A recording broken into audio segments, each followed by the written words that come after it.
तो कैसे हैं आप लोग? आज हम लोग देखने वाले हैं राम नाम बिनु बिरथे जग, ठीक है, यह देखने वाले हैं। इसका हम लोग लघुत्तरीय प्रश्न देखेंगे। तो चलिए फटाफट से हम लोग देख लेते हैं इसका लघुत्तरीय प्रश्न, जो कि मोस्ट इंपोर्टेंट। पहले से हम लोग इसका टॉपिक देखेंगे। चैप्टर का हम लोग क्या देखने वाले हैं? टॉपिक देखने वाले हैं आपका। इससे पहले जो आपका जो आपका पद खंड था, जो कि उसका आपका टोटल गद्य खंड जो था वह आपका खत्म हो चुका है, या काव्य खंड है, ठीक है। तो चलिए हम लोग इसका देख लेते हैं। तो गुरु नानक का जन्म 1469 ईस्वी में तलवंडी ग्राम जिला लाहौर में हुआ था। गुरु नानक का जन्म स्थान नानका साहब कहलाता है, नानका साहब कहलाता है। अब लाहौर जिला कहाँ है? पाकिस्तान में है। इनके पिता का नाम कालू चंद खत्री, माँ का नाम तृप्ता और पत्नी का नाम क्या है? सुलोचना है। पत्नी का नाम क्या है? सुलोचना है। मोस्ट इंपोर्टेंट आपका ऑब्जेक्टिव लगभग यहाँ से हो जाने वाला है इससे। गुरु नानक की रचनाएं जपू जी, आशावादी, रही रसा और सोहिला है। गुरु नानक जी के पिता उन्हें क्या बनाना चाहते थे? व्यापार बनाना चाहते थे, व्यापारी बनाना चाहते थे।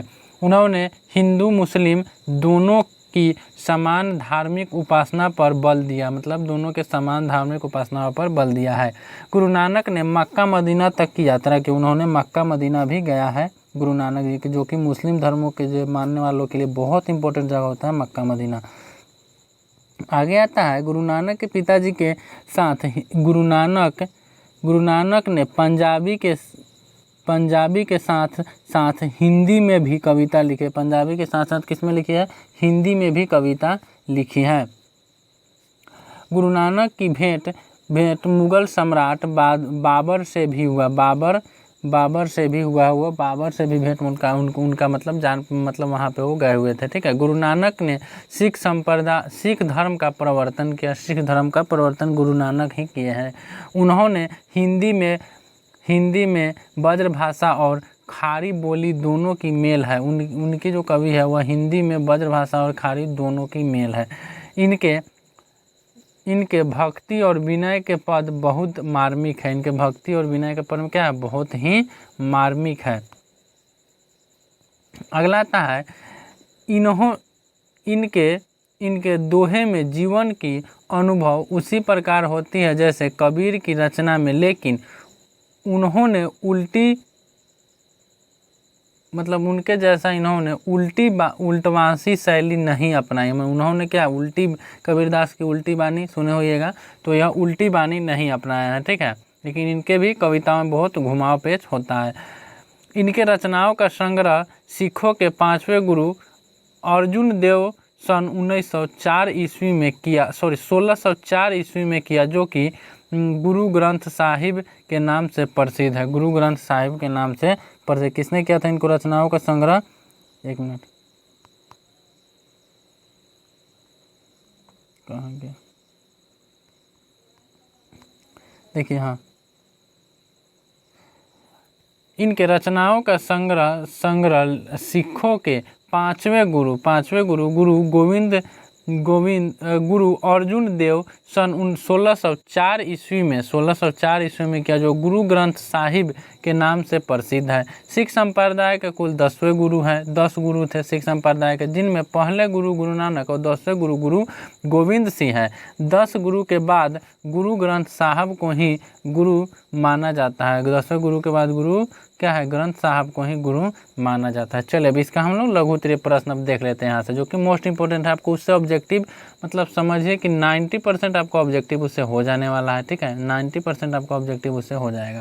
तो देखिए इसमें ज़्यादा क्वेश्चन नहीं है। कभी किसे के बिना जग में जन्म व्यर्थ माना है? कभी किसके बिना जग में जन्म व्यर्थ मानते हैं, जन्म लेना क्या है? जग में व्यर्थ है। तो कवि गुरु नानक देव का मानना है कि राम नाम के बिना जग में जन्म का क्या है? व्यर्थ ही है। जग में जन्म लेना व्यर्थ है। पहला क्वेश्चन आपका हो गया। अब आता है वाणी कब विष के समान हो जाती है? तो वाणी कवि का कहना है कि राम नाम के बिना वाणी विष के समान हो जाता है। मतलब राम नाम जो नहीं लेता है उसके राम नाम के बिना वाणी क्या हो जाता है? विष के समान हो जाता है। हरि रस से कवि का क्या अभिप्राय है? हरि रस से कवि का क्या अभिप्राय है? भगवान के नाम कीर्तन से भक्ति की प्राप्ति होती है और इसी से भक्ति रस मिलता है। यह भक्ति रस कवि के अनुसार हरि रस है। यह जो भक्ति रस है वह कवि के अनुसार क्या है? हरि रस है। मतलब भक्ति से क्या है? भगवान की प्राप्ति होती है और यही भक्ति रस कवि के अनुसार क्या है, हरि रस है। राम नाम बिनु बिरथे जगती जन्मा पद का मुख्य भाव क्या है? तो इस पद के माध्यम से गुरु नानक जी कहते हैं कि राम नाम के जाप के बिना जगत में जन्म व्यर्थ है। राम नाम के जाप के बिना जगत में जन्म क्या है, व्यर्थ है। कवि ने बाहरी वेशभूषा, पूजा पाठ और कर्म कांड का स्थान पर सरल हृदय राम नाम के कीर्तन पर बल दिया। मैं उनको कहना है कि चंदन लगाकर बाहरी वेशभूषा से अच्छा है कि आप हृदय को साफ रखें और राम नाम का कीर्तन करें। ठीक है।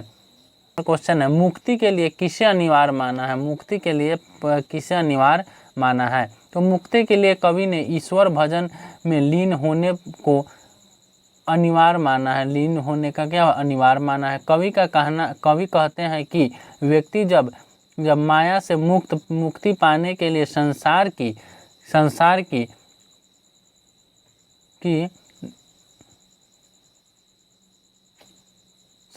की नाता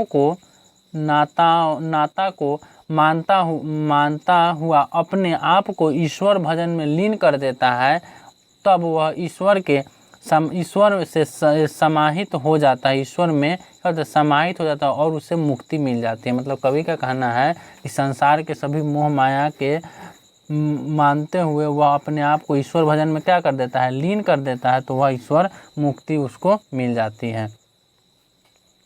अगला और लास्ट क्वेश्चन आपका आता है कि गुरु की कृपा से किस युक्ति की पहचान हो पाती है? तो गुरु की कृपा से राम नाम को प्राप्त करने की युक्ति की पहचान होती है। गुरु की कृपा से राम नाम की युक्ति को करने की क्या होती है, पहचान होती है। राम नाम की युक्ति की पहचान होती है। तो देखिए आपका यह मुश्किल से 6 क्वेश्चन था, मोस्ट इम्पोर्टेंट 6 क्वेश्चन था। आपको अगर इससे बाहर आपका पूछने वाला नहीं है, जो पूछेगा इसी के अंदर से पूछा जाएगा, तो आप इसको अच्छे तरह से याद कर लीजिएगा। इससे अगर क्वेश्चन आता है तो मिलता है। आप चलिए आगे हम लोग देखेंगे प्रेम आयनी श्री राधिका, और कल से हम लोग इसका संस्कृत भी देखने वाले हैं। तो संस्कृत का भी आप लोग को कल से हम लोग देखेंगे, शुरू से पूरा एकदम लघुत्तरीय प्रश्न। तो चलिए मिलते हैं हम अगले क्वेश्चन में, तब तक के लिए जय हिंद।